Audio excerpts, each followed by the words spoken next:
Hello everybody, welcome back. Today as well we have got you another video. In this video I'll show you how you can register and apply for crypto.com visa card.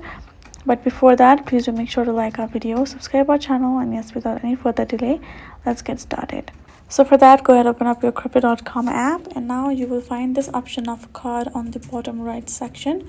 Go ahead, tap on it. Then from over here you will be able to check out plenty of cards available. You can go ahead, check them out, and get the interest rate and the facilities it offers accordingly. Once you have checked out and chosen the one that you want, you can simply tap on this select option given in the bottom. Once you have chosen that card, you can tap on this continue option again in the bottom, and now tap on this option of purchase and hold the CRO for 180 days. You're going to simply tap on that.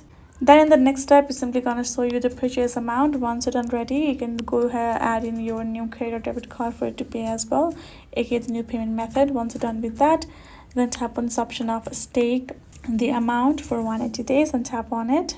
Then again, the confirmation gonna pop up. You're gonna tap on this I understand the fees requirements and tap on this option of continue again. Then your particular transaction details gonna pop up. You can see purchase and hold on top, rate, and etc. Once you're done with the details, tap on this confirm option again in the bottom, and there you go, your card has been held for 180 days and it's done.